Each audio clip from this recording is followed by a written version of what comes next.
آج بہت سے خوش نصیب ایسے ہوں گے جو مسجد میں آئیں گے، اپنا سر اللہ کی بارگاہ میں جھکائیں گے، اور جب مسجد سے واپس نکلیں گے تو ان کی زندگی کے گزشتہ گناہ معاف ہو چکے ہوں گے۔ اللہ کریم ہمیں ان خوش نصیبوں میں شامل فرمائے، میرا مالک ہمیں ان سعادت مندوں میں شامل فرمائے۔ آج کے خطبہ جمعہ کے مبارک میں چند گھڑیاں حضور کی عظمتوں اور شانوں کے حوالے سے دوائے نبوی کی شان وہ آپ کے سامنے بیان کروں گا۔ اللہ کریم نے اپنے محبوب کو بے شمار شانیں عطا فرمائی، میں ان میں سے آج صرف ایک شان کے چند پہلو آپ کے سامنے عرض کر رہا ہوں، اور وہ یہ ہیں کہ جب حضور کی زبان پاک سے دعا نکلتی ہے تو قبولیت آگے بڑھ کے اس کا استقبال کرتی ہے۔ اللہ رب العالمین نے اپنے محبوب کو بے شمار شانیں عطا فرمائی ہیں۔ حضرت زیاد بن عبید اس حدیث مبارکہ کے راوی ہیں، وہ لکھتے ہیں کہ حضرت حنظلہ اپنے باپ کے ساتھ حضور کی بارگاہ میں حاضر ہوئے۔ ان کے والد حضور کی بارگاہ میں عرض کرتے ہیں، اے اللہ کے حبیب، میرے اس بیٹے حنظلہ کے لیے دعا کریں۔ میرے کریم آقا نے اپنا دست رحمت جناب حنظلہ کے سر پہ پھیرا ہے، جناب حنظلہ کے چہرے پہ حضور نے اپنا مقدس ہاتھ پھیرا ہے، اور ساتھ دعا ارشاد فرمائی، بارک اللہ فیک، اے حنظلہ اللہ تجھے برکت عطا فرمائے۔ جناب حنظلہ واپس اپنے قبیلے میں جاتے ہیں تو اللہ کریم نے ان کو یہ شان عطا فرمائی۔ اب بیمار لوگ آتے ہیں جناب حنظلہ کے پاس دم کروانے کے لیے، اور جناب حنظلہ انہیں کس طرح دم کرتے ہیں، کیونکہ جناب حنظلہ کے سر پہ حضور کا دست اقدس مس ہوا ہے۔ جب لوگ آتے نا جناب حنظلہ سے دم کروانے کے لیے تو جناب حنظلہ مریض کے جسم پہ ہاتھ رکھ کے پڑھتے ہیں، بسم اللہ علی عصری یاد رسول اللہ صلی اللہ علیہ وسلم، کہ پروردگار تو ظاہر کر دے کہ تیرے نبی کا ہاتھ میرے سر پہ لگا۔ بسم اللہ علی عصری یاد رسول اللہ صلی اللہ علیہ وسلم، یا اللہ تیرے محبوب کا جو مقدس ہاتھ میرے سر پہ لگا ہے اس کا واسطہ، اور آغاز کہاں سے کر رہے ہیں، بسم اللہ، میں اللہ کے نام سے آغاز کر رہا ہوں، اور ساتھ حوالہ کیا دیا ہے کہ اے پروردگار تیرے محبوب کا جو ید اللہ کا مبارک ہاتھ میرے سر پہ لگا ہے نا، اس ہاتھ کا صدقہ ان کو شفا عطا فرما۔ حضرت زیاد بن عبید کہتے ہیں لوگ آتے تھے تو بیماریاں لے کر آتے تھے، پر جناب حنظلہ کی اس دعا سے میرا رب ان کی بیماریوں کو دور کر دیا۔ الخصائص الکبریٰ کے اندر یہ روایت موجود ہے، ایک عورت آئی ہے حضور کی بارگاہ میں اپنے بچے کو لے کر، آپ کی بڑی توجہ چاہوں گا۔ ماں اپنی اولاد سے بڑا پیار کرتی ہے، یہ کوئی ماں ہی بیان کر سکتی ہے اس کے دل کے اندر اپنی اولاد کے لیے کیا جذبات ہے، کتنی محبت ہے۔ مامتا کا دل اولاد کے لیے دھڑکتا ہے، تڑپتا ہے، ماں اپنی اولاد سے بڑا پیار کرتی ہے۔ الخصائص الکبریٰ کے اندر یہ روایت موجود ہے، وہ عورت اپنا بچہ لے کر حضور کی بارگاہ میں حاضر ہوتی ہے اور آ کے حضور کو اپنے بچے کی بیماریاں سناتی ہے۔ اے اللہ کے حبیب، اس کو یہ بھی تکلیف ہے، یہ اس طرح بھی مجھے تنگ کرتا ہے، یہ اس طرح تو مجھے تنگ کرتا ہے، اس کو فلاں بیماری ہے، اس کو فلاں بیماری ہے، ساری بیماریاں سنا کے آخر میں عرض کرتی ہے اے اللہ کے رسول دعا کرے میرا یہ بچہ مر جائے۔ اللہ اکبر، یہ ماں کہہ رہی ہے، ساری بیماریاں حضور کی بارگاہ میں بیان کر کے آخر میں عرض کرتی ہے اے اللہ کے حبیب میرے اس بیٹے کے لیے، میرے اس بچے کے لیے دعا کریں کہ میرا یہ بچہ مر جائے، مجھے اس کے علاوہ کسی اور طرف دھیان دینے کی فرصت ہی نہیں۔ اے اللہ کے حبیب میرا بیٹا اتنی تکلیفوں میں مبتلا ہے، میں اس کا علاج کر کر کے تھک گئی ہوں، اے اللہ کے حبیب اس کے لیے دعا کریں یہ مر جائے۔ آؤ میرے نبی کا کلمہ پڑھنے والوں سنو، میرے کریم آقا نے فرمایا، آپ نے فرمایا میں اس کے لیے یہ دعا نہیں کروں گا، ہاں میں یہ دعا کرتا ہوں کہ میرا رب اس کو شفا عطا فرمائے۔ اور حضور نے دعا ارشاد فرمائی، الخصائص الکبریٰ کے اندر یہ روایت موجود ہے، اللہ کے حبیب نے دعا ارشاد فرمائی فَتَعَالَهُ فَشَفَاهُ اللَّهُ وَشَفَّاهُ، میرے کریم نبی نے دعا فرمائی اے پروردگار اس بچے کو صحت عطا فرما۔ اللہ رب العالمین نے اپنے محبوب کی دعا کو قبول فرمایا، میرے رب نے اس بچے کو صحت عطا فرمائی ہے۔ جب وہ عورت اپنی بیماریاں، بچے کی ساری بیماریاں سنا رہی تھی نا، اور عرض کرتی ہے اللہ کے حبیب اس کے لیے دعا کرے کہ یہ مر جائے، میرے حبیب نے فرمایا میں یہ دعا نہیں کروں گا، اور میں یہ دعا کرتا ہوں کہ اللہ اس کو شفا عطا فرمائے، پھر یہ بیٹا جوان ہو اور پھر یہ اللہ کے راستے میں جہاد کرے، اور جہاد کرتے ہوئے میرا رب اسے شہادت کی موت عطا فرمائے۔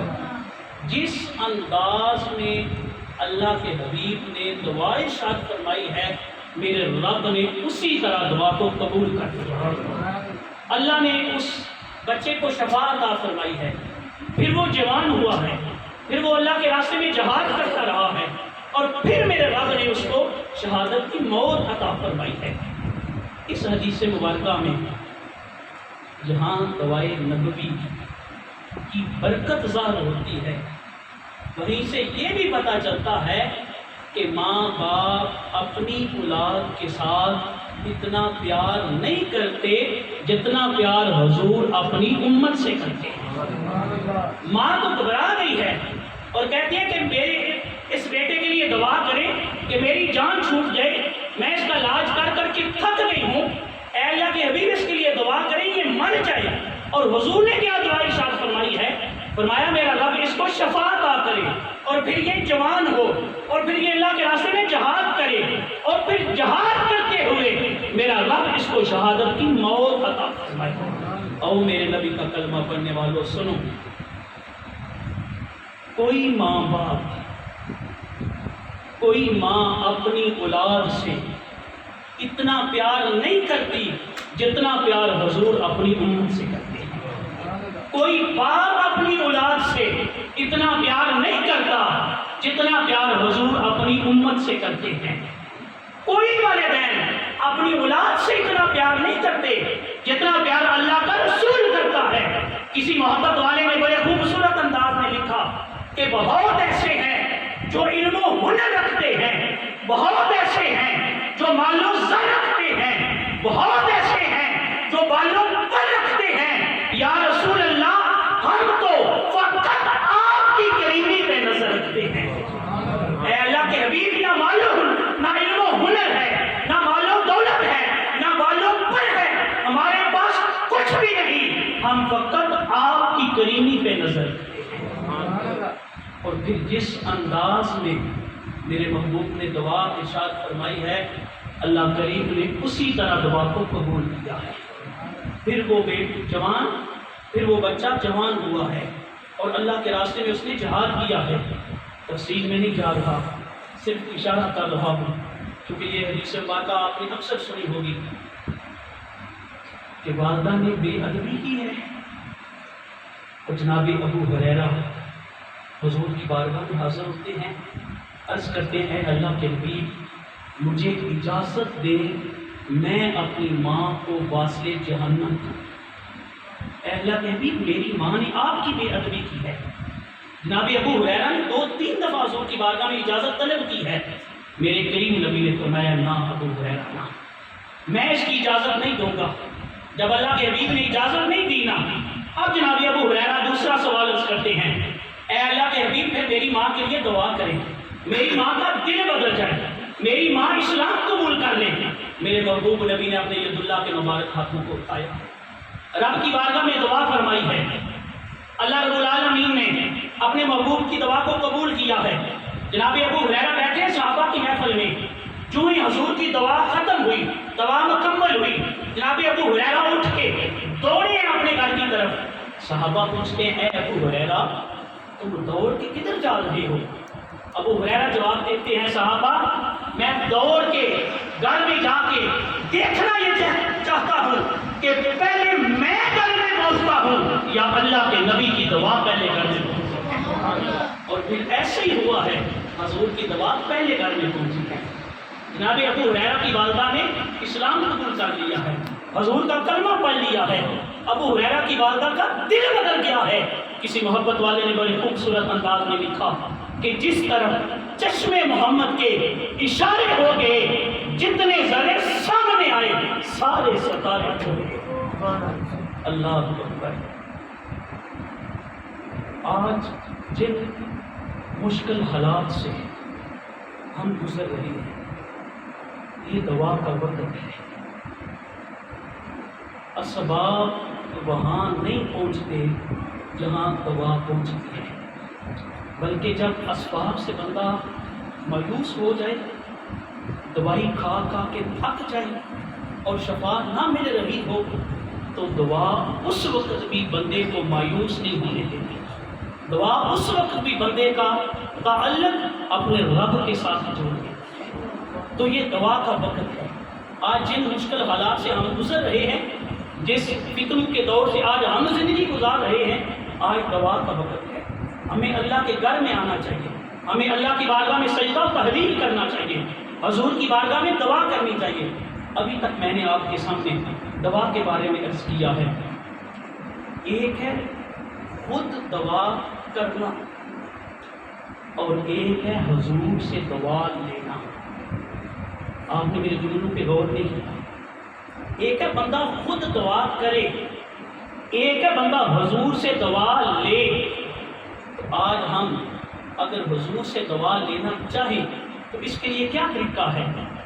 حدیث مبارکہ میں آتا ہے جو بندہ کثرت سے حضور کی بارگاہ میں درود و سلام پڑھتا ہے، میرے کریم آقا خوش ہو کے اس کی طرف نگاہ رحمت فرماتے ہیں۔ ایک دفعہ خوش ہو کے پڑھے الصلاۃ والسلام علیک یا رسول اللہ وعلی آلک واصحابک یا سیدی یا حبیب اللہ، الصلاۃ والسلام علیک یا سیدی یا خاتم النبیین وعلی آلک واصحابک یا سیدی یا رحمۃ للعالمین۔ قابل ساتھ احترام معزز سامعین و ناظرین، حضرت خالد بن ولید، آپ نام تو جانتے ہیں، حضرت خالد بن ولید رضی اللہ تعالیٰ عنہ، آپ نے اسلام قبول کرنے کے بعد سب سے پہلی جو خواہش حضور کی بارگاہ میں کی ہے نا، وہ یہ کی ہے اے اللہ کے حبیب آپ میرے لیے دعا فرمائیں۔ دوبارہ عرض کر رہا ہوں، اسلام قبول کرنے کے بعد سب سے پہلی خواہش حضرت خالد بن ولید نے یہ کی ہے کہ اے اللہ کے حبیب آپ میرے لیے دعا ارشاد فرمائیں۔ حضور کی شان تو برا ہے، دنیا حضور کے غلاموں کی مثال نہیں لا سکتی، کوئی قوم خالد بن ولید جیسا بہادر تو دکھائے۔ 134 جنگوں کے اندر شامل ہوئے ہیں اور 134 جنگیں جیت کے دکھائی ہیں، کوئی ایک جنگ بھی نہیں ہارے۔ 134 جنگوں کے اندر آپ شامل ہوئے ہیں اور ساری جنگیں جیت کے دکھائی ہیں۔ اس لیے حضرت عبادہ بن صامت رضی اللہ تعالیٰ عنہ آپ کہا کرتے تھے کہ خالد بن ولید جیسا بیٹا مائیں روز روز نہیں جنم دیتی، کہ 134 جنگوں میں شامل ہوئے ہیں اور کوئی ایک جنگ بھی ہارے نہیں، ساری جنگیں جیت کے دکھائی ہیں۔ جناب خالد بن ولید شروع میں یہ مشرکین مکہ کے ساتھ کی، احد کی جنگ انہوں نے مشرکین کے ساتھ لڑی ہے۔ صلح حدیبیہ کے بعد ان کے دو بھائی جناب ہشام بن ولید اور ولید بن ولید انہوں نے اسلام قبول کیا ہے، حضور کا کلمہ پڑھا ہے، یہ مدینہ منورہ میں آ گئے ہیں۔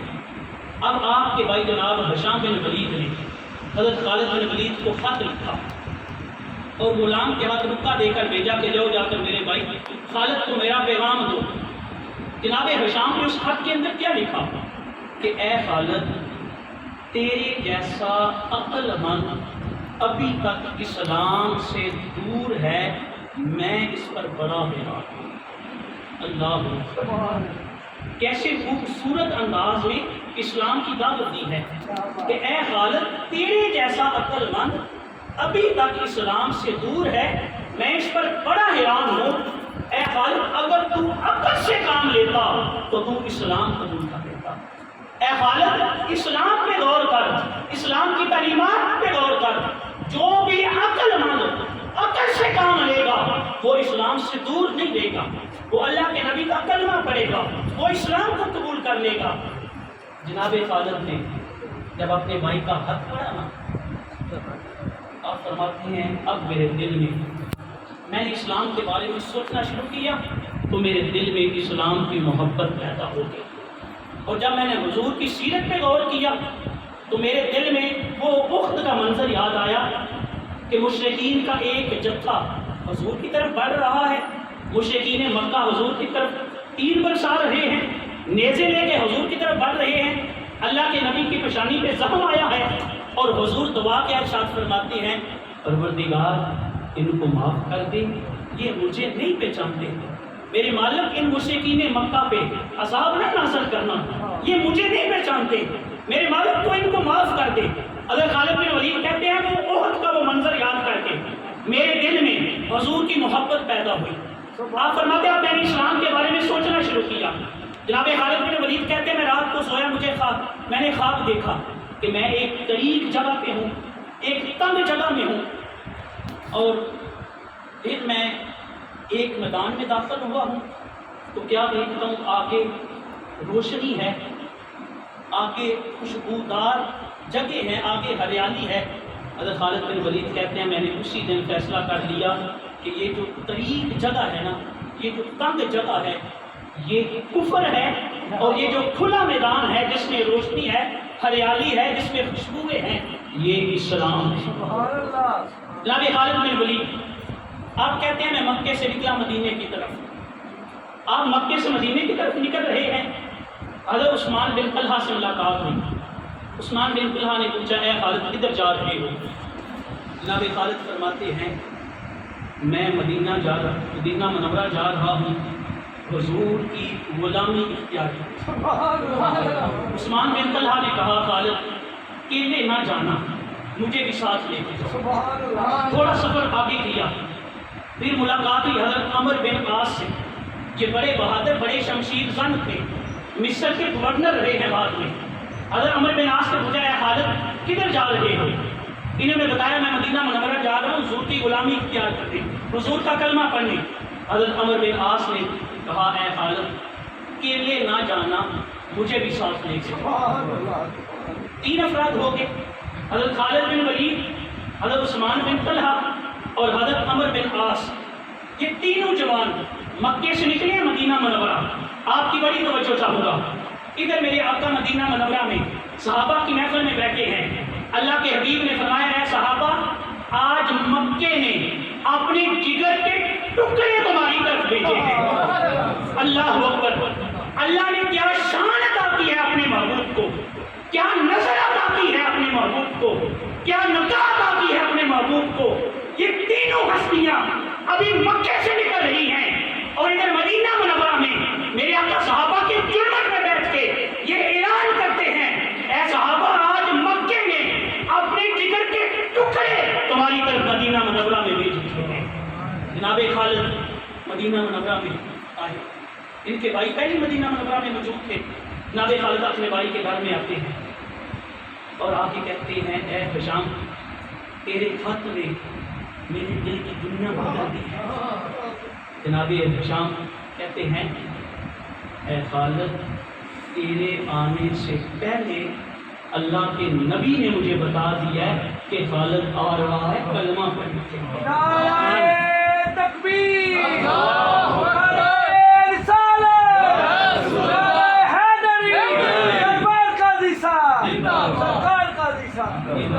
اے خالد تیرے آنے سے پہلے بتانے سے پہلے اللہ کے نبی نے مجھے بتا دیا کہ مکے سے 3 جوان آ رہے ہیں کلمہ پڑھنے کے لیے، میری غلامی اختیار کرنے کے لیے.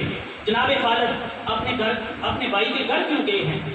کہ بھائی کے گھر میں جا کے سفر کی تھکاوٹ دور کر لوں، غسل کروں، نیا لباس پہنوں.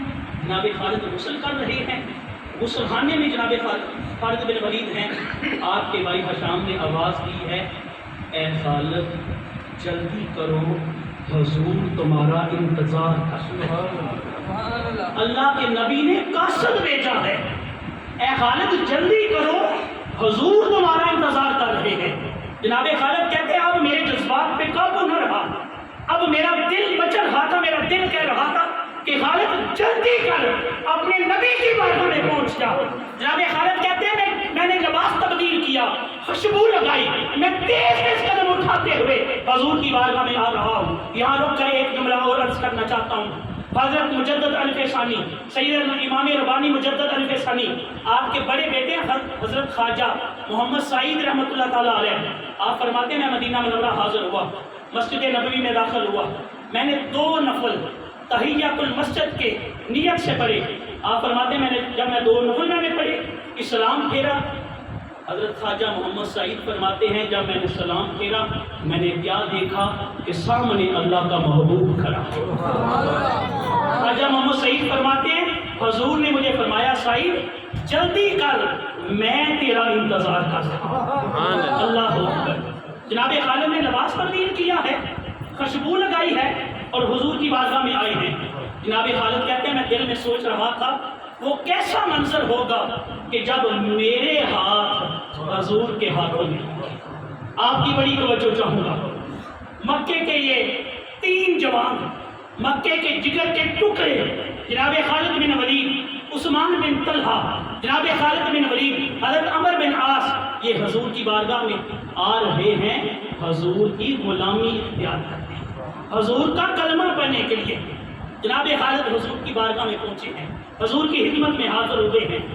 اب وہ عرب کا شمشیر زن، وہ عرب کا بہادر، وہ عرب کا شمشیر زن 2 زانو ہو کے میرے محبوب کی بارگاہ میں رکھا ہے.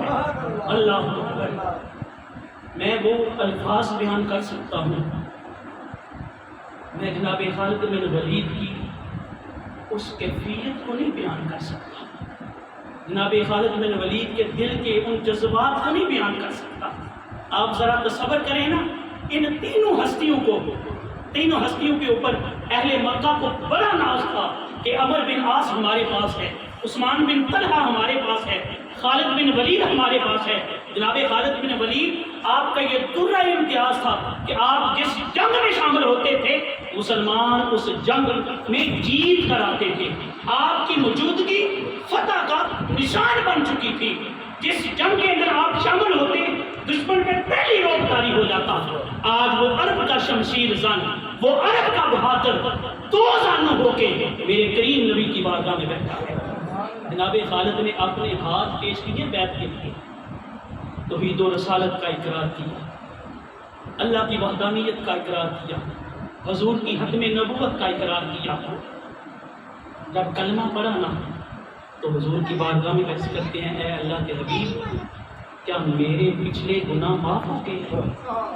حضور نے فرمایا ہاں خالد تیرے پچھلے گناہ معاف ہو گئے. جناب خالد دوبارہ عرض کرتے ہیں اے اللہ کے حبیب ایک عرصے تک میری تلوار اسلام کے خلاف چلتی رہی ہے، کیا میری زندگی کے پچھلے سارے گناہ معاف ہو گئے ہیں؟ میرے کریم نے فرمایا ہاں خالد اسلام کی یہ شان ہے جو اسلام قبول کرتا ہے، جو اللہ کے نبی کی غلامی اختیار کرتا ہے، جو اللہ کے محبوب کا کلمہ پڑھ لیتا ہے، اسلام کی یہ شان ہے، جو اسلام میں داخل ہو جاتا ہے اسلام اس کی زندگی کے پچھلے سارے گناہوں کو معاف کر دیتا ہے۔ اے خالد، اللہ نے تیری زندگی کے پچھلے سارے گناہ معاف کر دیے ہیں۔ اب کلمہ پڑھنے کے بعد جناب خالد نے پہلی خواہش کی ہے حضور کی بارگاہ میں، اے اللہ کے حبیب، آپ میرے لیے دعا ارشاد فرمائیں۔ میرے محبوب نے اپنی ید اللہ کے مبارک ہاتھوں کو اٹھایا ہے، حضور دعا مانگ رہے ہیں، صحابہ آمین کہہ رہے ہیں۔ آج حضور کس کے لیے دعا مانگ رہے ہیں؟ خالد بن ولید کے لیے دعا سن رہے ہیں۔ میرے محبوب دعا مانگ رہے ہیں، جناب صحابہ آمین کہہ رہے ہیں۔ اللہ کے حبیب نے عرض کی، پروردگار خالد کی مغفرت فرما، خالد کے اوپر رحمت فرما، میرے مالک خالد کے درجوں کو بلند فرما، یعنی خالد کو اپنا قرب خاص عطا فرما۔ دعا مکمل ہوئی، پھر حضور نے فرمایا انت سیف اللہ المسلول، اے خالد تو اللہ کی تلواروں میں سے ایک تلوار ہے۔ جب حضور نے یہ لقب دیا نا، اب جناب خالد کی آنکھوں میں سارے قطار آنسو ہیں، آپ رو رہے ہیں۔ بعد میں صحابہ نے پوچھا، اے خالد جب اللہ کے محبوب تجھے لقب دے رہے تھے انت سیف اللہ المسلول، کہ اے خالد تو اللہ کی تلواروں میں سے ایک تلوار ہے، جب حضور نے تجھے یہ لقب دیا تھا تو تو رو کیوں رہا تھا؟ جناب خالد رو کے کہتے ہیں کہ اب میں شہید نہیں ہوتا، اس لیے کہ اللہ کی تلوار کبھی ٹوٹ نہیں سکتی۔ آپ جناب خالد کی جنگی تاریخ کو پڑھیں، انسان حیران ہو جاتا ہے۔ جنگ یرموک میں جبلہ بن احم یہ 60,000 غسانیوں کو لے کر مسلمانوں کے مقابلے میں آیا ہے، اور مسلمانوں کی تعداد ہے 30,000، دشمن کی کتنی تعداد ہے؟ 60,000، اور مسلمانوں کی تعداد ہے 30,000۔ جناب خالد بن ولید آئے سپہ سالار کے پاس، سپہ سالار ہیں حضرت ابو عبیدہ بن الجراح۔ جناب خالد آ کے سپہ سالار کی بارگاہ میں عرض کرتے ہیں، اے سپہ سالار جبلہ بن احم 60,000 کا لشکر لے کے آیا ہے؟ ابو عبیدہ فرماتے ہیں ہاں خالد جبلہ بن احم 60,000 کا لشکر لے کر آیا ہے۔ جناب خالد بن ولید کہتے ہیں، اے سپہ سالار آپ مجھے صرف 60 مسلمان دے دیں، پھر دیکھیں کہ میں ان 60,000 کو بقا کے کیسے دے گا۔ حضرت ابو عبیدہ بن الجراح نے کہا، اے خالد کیا تم 60 صحابہ کو شہید کروا دو گے؟ دشمن 60,000 کی تعداد میں ہے اور تم 60 مسلمانوں کو لے کر میدان میں جاؤ گے؟ حضرت خالد بن ولید نے فرمایا، اے ابو عبیدہ بن جراح کیا آپ نے نہیں سنا کہ ایک کامل مسلمان 1,000 مشرکوں پہ بھاری ہے؟ آپ مجھے صرف 60 مسلمان دے دیں، پھر دیکھیں میں ان 60,000 کو کیسے بتاتا ہوں۔ پھر تاریخ میں یہ منظر دیکھا ہے کہ جناب خالد بن ولید نے 44 انصار اور 16 مہاجر کو چنا ہے، تو ٹوٹل کتنے ہو گئے؟ 60۔ 44 انصاری اور 16 مہاجر کو آپ نے چنا ہے، تو ٹوٹل 60 صحابہ ہو گئے۔ جناب خالد بن ولید 60 صحابہ کو لے کے میدان میں نکلے ہیں۔ جبلہ بن احم نے اپنی فوج سے کہا کہ دیکھو آگے ہیں معافی مانگنے کے لیے، آگے ہیں صلح کرنے کے لیے، مسلمانوں نے وفد بھیجا ہے مذاکرات کے لیے، اور میں ان سے مذاکرات نہیں کروں گا، میں انہیں ذلیل کروں گا، میں اپنی شرطیں منواؤں گا۔ جناب خالد بن ولید 60 مسلمانوں کو لے کر میدان جنگ میں اترے ہیں۔ 60 مسلمان ایک قطار میں، ایک صف میں کھڑے ہیں، اور آگے جناب خالد بن ولید ہیں۔ جبلہ بن احم آیا، جبلہ بن احم نے کہا آگے معافی مانگنے کے لیے۔ اب سنیں حضرت خالد بن ولید نے جواب کیا دیا۔ آپ نے فرمایا کون سی معافی، کون سی صلح؟ اے جبلہ بن احم میں جنگ لڑنے آیا ہوں۔ جبلہ بن احم کہتا ہے